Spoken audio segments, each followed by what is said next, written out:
1. Hello, everyone, and welcome to this webinar that we are putting on here at Mental Health Recovery Board serving Warren and Clinton counties. This webinar is to overview our behavioral health service array and is specifically designed to introduce these services to our school-based partners.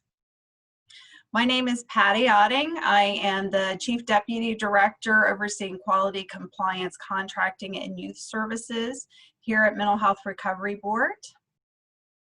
And I'm Tommy Koopman. I'm the Deputy Director and I oversee prevention and wellness services here with the board.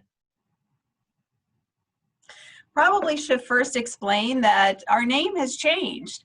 Effective January of 2020, our name has changed to Mental Health Recovery Board serving Warren and Clinton counties. We were previously known as Mental Health Recovery Services of Warren and Clinton counties, but we're here doing the same thing, just an updated name and logo. So the purpose of this presentation is really to explain a little bit further about what our role here is, and also to provide an overview of our ever-expanding services that we fund. We are on a fiscal year, so our service year begins in July of every year, so we oftentimes have new providers and new services that we want to introduce our community partners to. So we want to provide resources that can help schools so that they can explore what those resources are and also to link to those.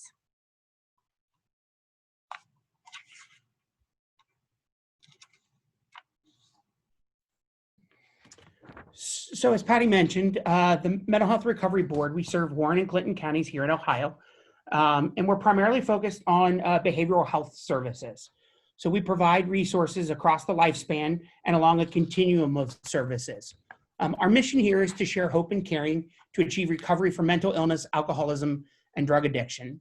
And our expectation includes that folks would see meaningful roles, have sobriety, healthy relationships with friends and family, and a joyful life. As you can see there, our overarching statement, people of Warren and Clinton counties who have or at risk or been touched by mental, emotional, behavioral, and addiction disorders will lead those healthy lives. And our strategic goal is to ensure a forward-thinking, community-focused culture to establish MHRB as a recognized leader in behavioral health care.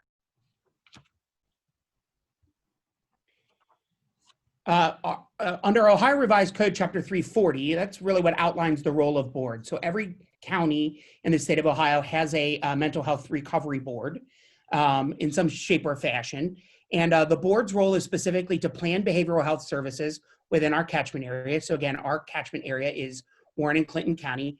It's to fund these services through our local contract providers and to monitor and evaluate these services. So under Chapter 340 of the Ohio Revised Code, the boards are not allowed to provide direct service. So you won't see the board providing routine direct service. We're required to do that through our contract providers. And our next slide here shows a listing of some of our contract providers. So this is not a comprehensive list, but it lists many of our contract providers here in Warren and Clinton counties.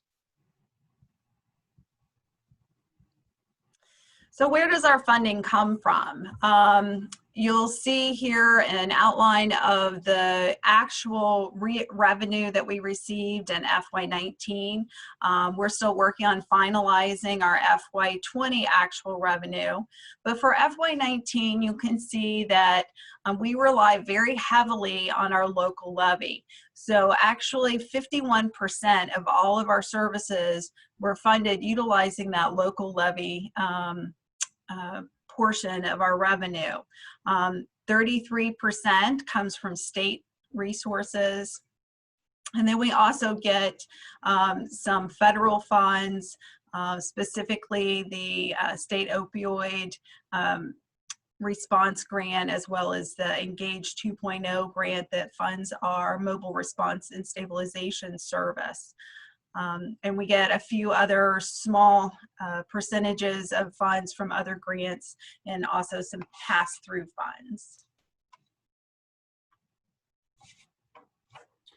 So as I mentioned earlier, the board provides resources across the lifespan and along a continuum of services. And here you can see that continuum. So on the left-hand side there, we talk about promotion. So this would be society or community promotion, potentially promotion with individuals and families.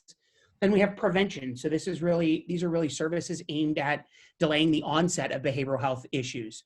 And we've got some groups within that prevention. When we talk about universal prevention, this is for everybody within a particular group.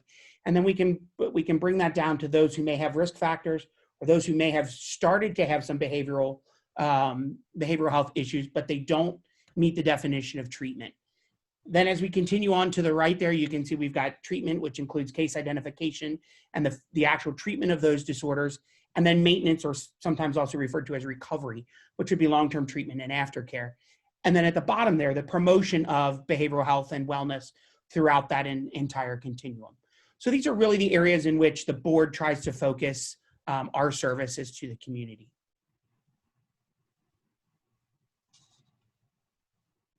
So speaking of prevention, we're going to start with prevention and we're going to move through treatment and recovery. But starting with prevention, one area where we provide some prevention services is in parenting skills training.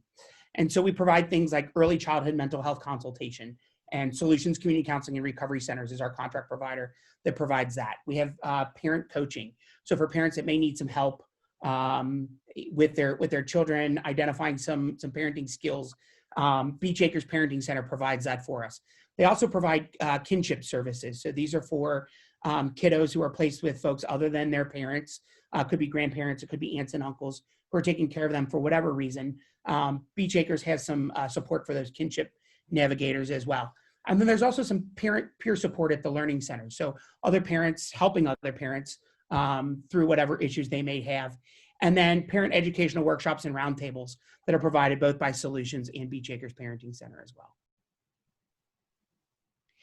And then since we're focusing specifically on, school and kind of community-based school age kinds of things, these are some of the prevention programs that we offer there as well. So we do have some classroom-based curriculum designed to prevent certain behavioral health issues, whether that's depression or suicide, through programs like Red Flags or SOS. The Character Effect, which is a new universal prevention program aimed at schools and school districts that's offered through Beach Acres. We fund that as well. Our providers offer educational workshops on various behavioral health topics. We also have consultation regarding interventions or concern. And again, Solutions, Beach Acres, and Talbert House provide those as well. And then we also have QPR, which is Question, Persuade, and Refer, which is suicide prevention specific, and Cognito, which is suicide prevention specific for the schools. It's gatekeeper training. We've got that through Talbert House as well.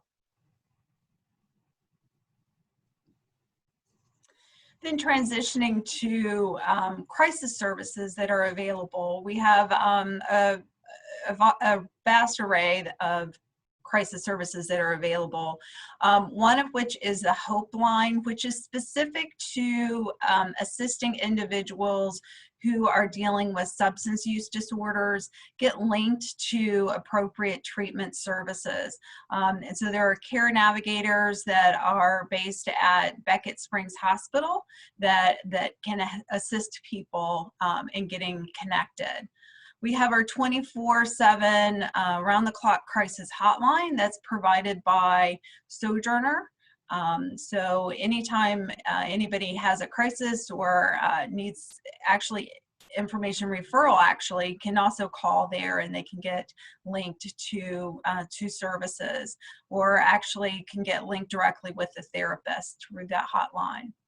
Our mobile response and stabilization services are specific to youth age 0 to 21.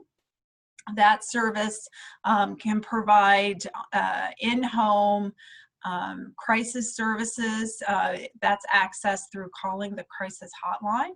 And that service is provided by Butler Behavioral Health Services and is available 7 days a week from 9 in the morning till 10 p.m. Our quick response teams go out after there's been an overdose, and again, to help assist individuals who have substance use disorders to get linked to treatment.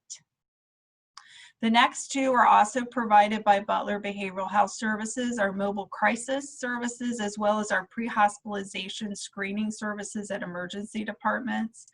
Again, to assist individuals who are in crisis to make sure that they get linked to services immediately. Both of those can be accessed directly through our crisis hotline as well.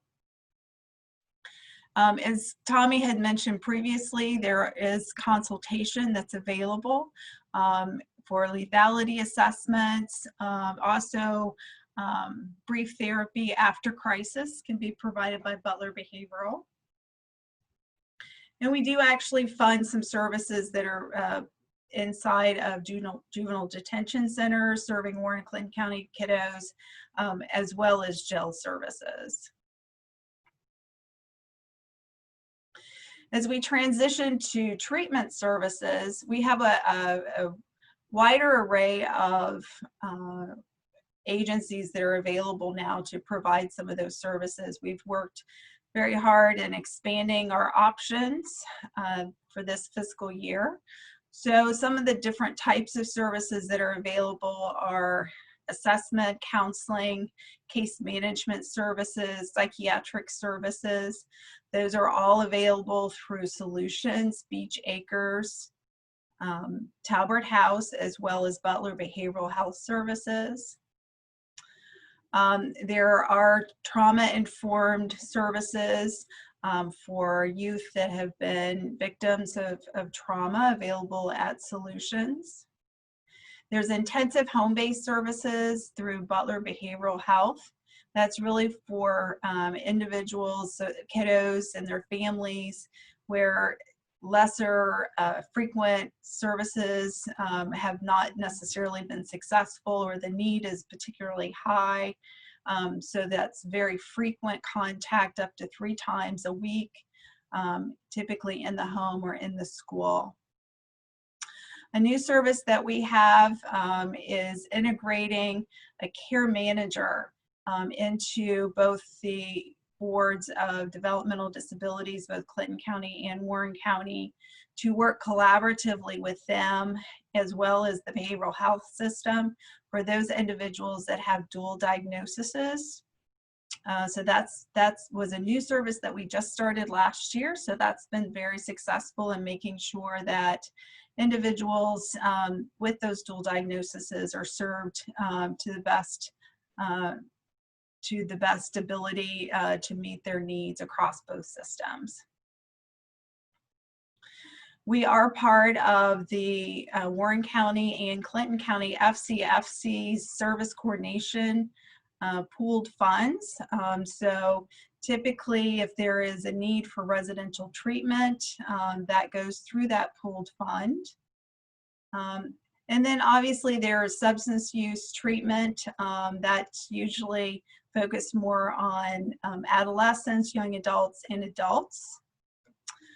There's medication assisted treatment and residential SUD, substance use disorder treatment as well.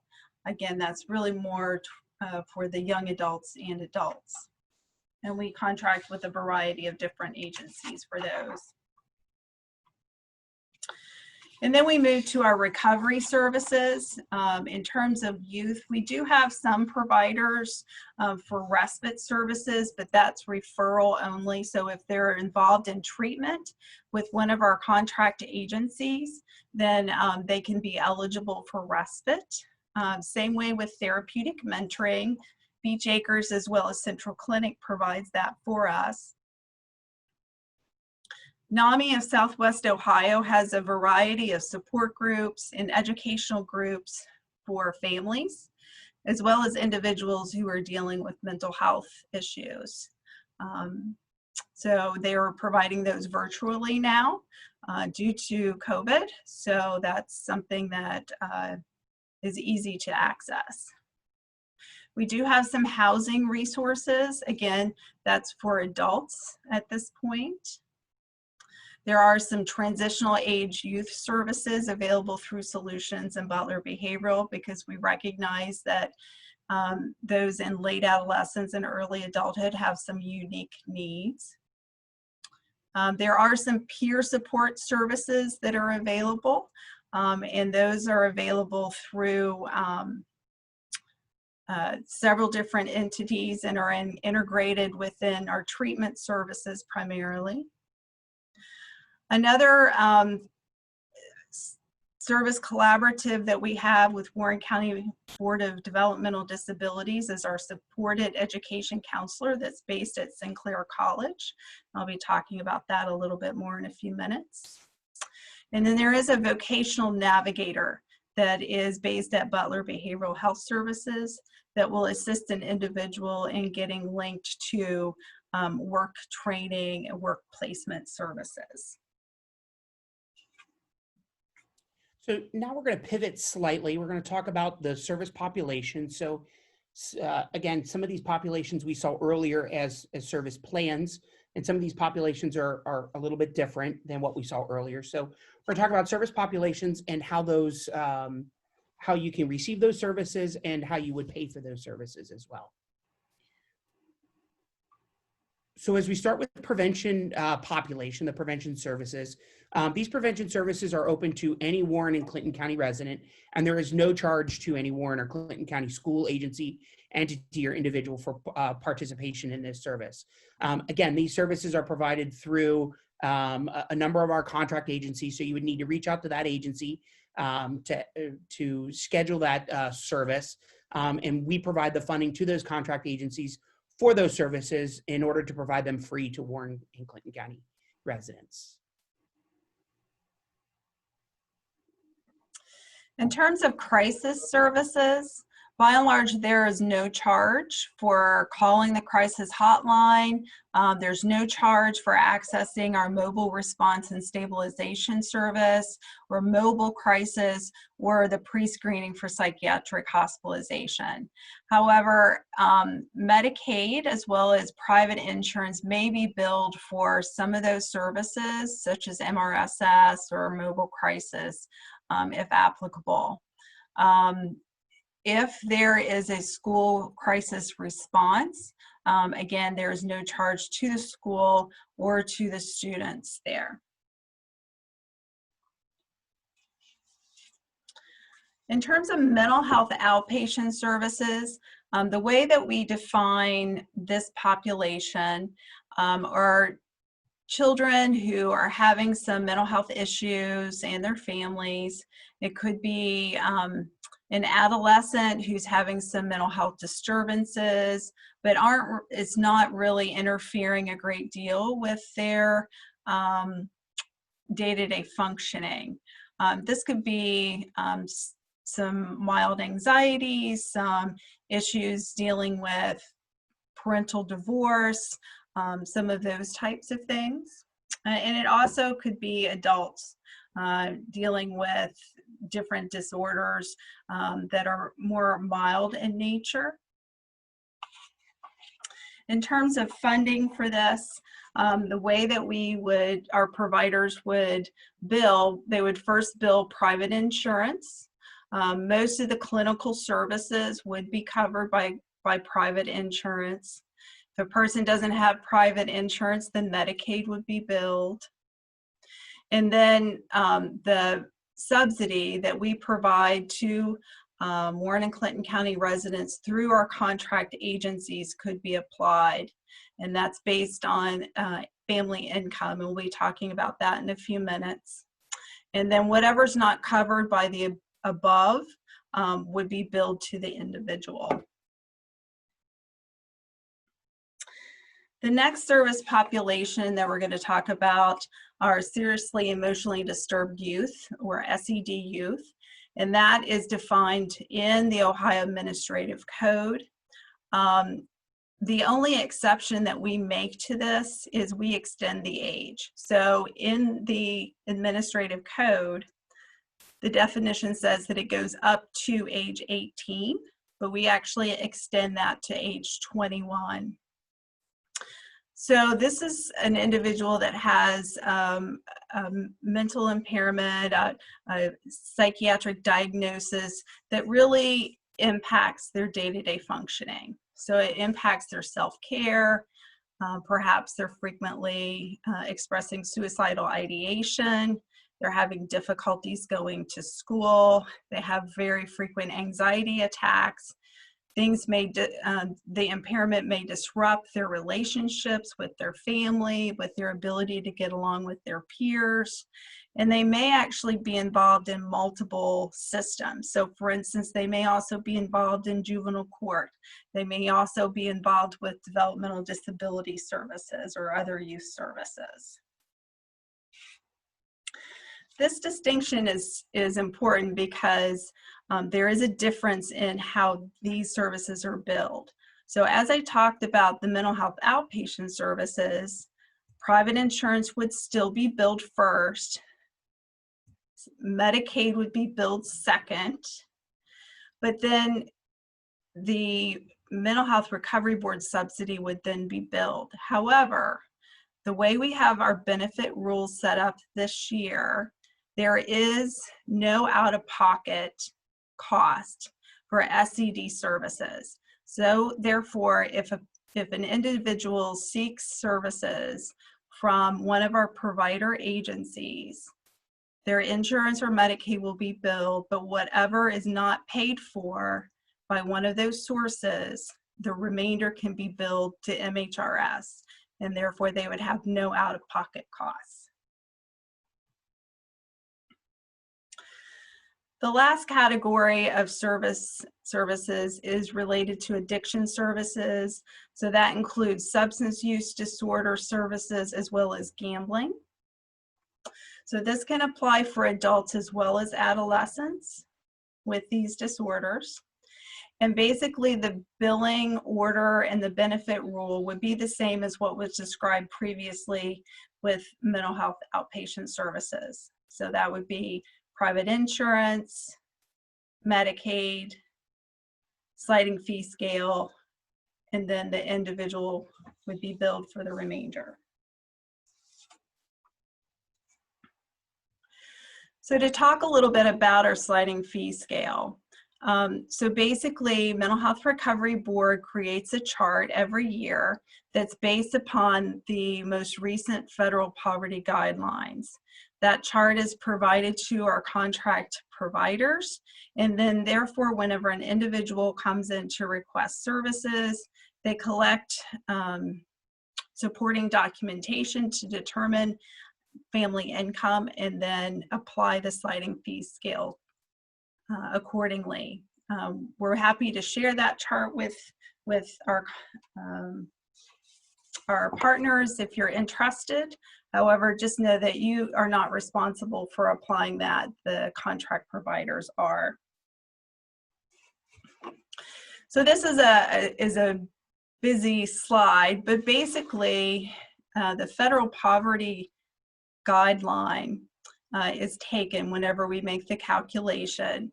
And anybody that has a family income of at or below 250% of the federal poverty guideline does not have to pay anything for services. So their responsibility would be zero.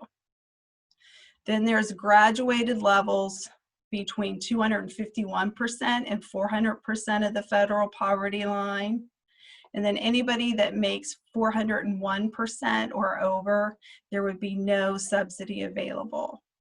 So that subsidy can apply for towards copays, deductibles.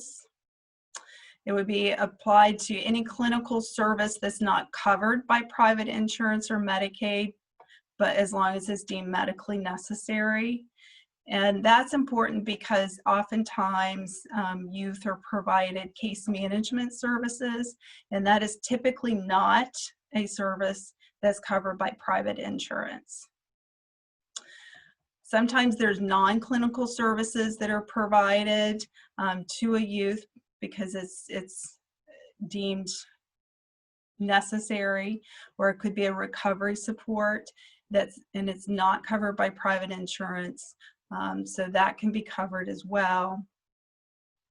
And then also if a person has no coverage whatsoever, but the services are deemed medically necessary, all of those services can be billed to MHRB under the sliding fee scale. We do expect an individual to secure insurance within 180 days, but the provider agency will assist a family in doing that. So here are just a couple of examples that illustrate how the sliding fee scale works. So if a family of two has an income of $43,080 or less, there would be no out-of-pocket cost.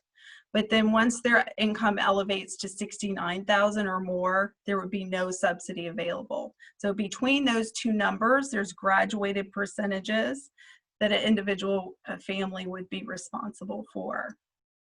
Similarly, for a family of four,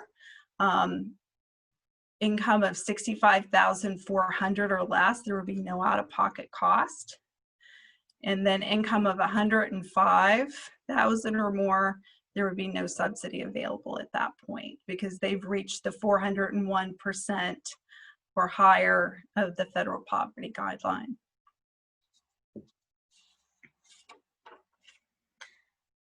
So I mentioned when we were going over the array, a few of the other services that we have available. Our supported education counselor is one of particular interest for those who work with high school students.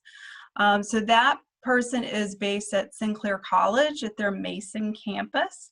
So any individual student who has some issues that need accommodations within the classroom, or maybe you're experiencing some anxiety, or maybe you're on the autism spectrum, can get assistance from that supported education counselor.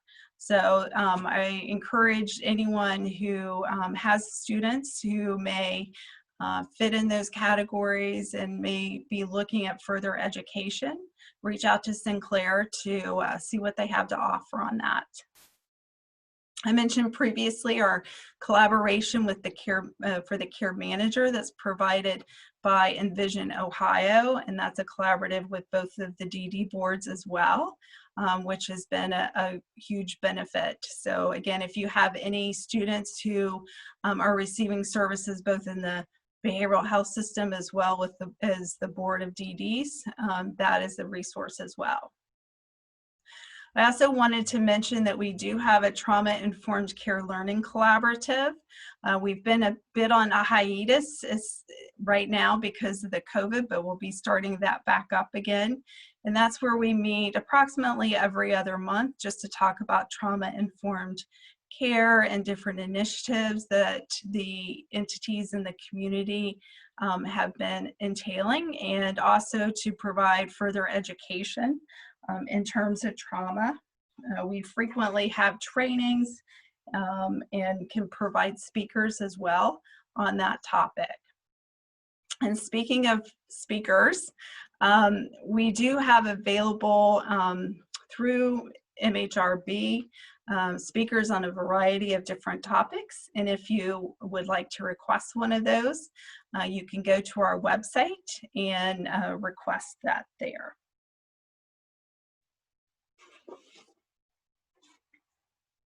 Okay, so moving forward, now that you've seen MHRB's service array, and again, we briefly touched on many of the services that are provided by our contract providers.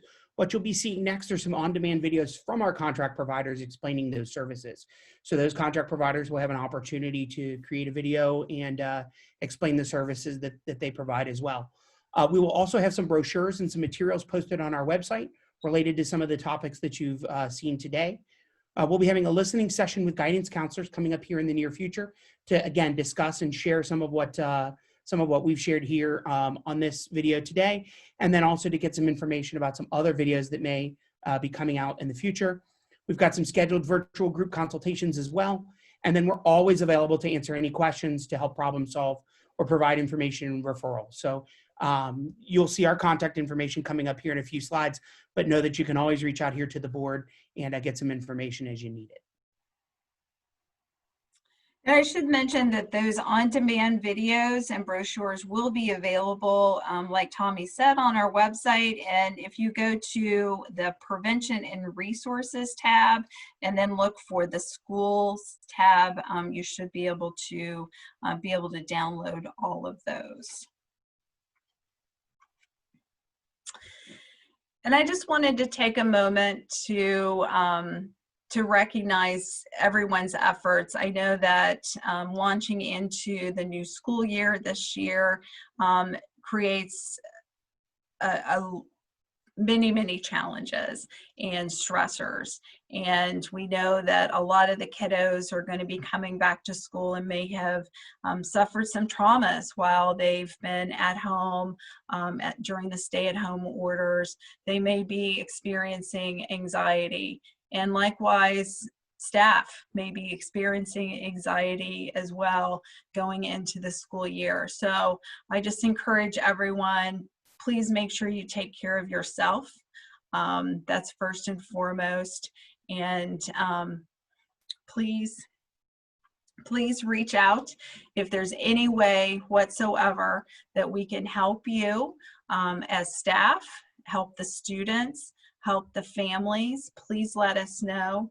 We're here to help you. And as Tommy mentioned, here is our contact information.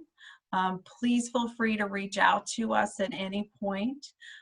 We have moved. We previously were in Lebanon, and at the end of May, we did move our location to Mason.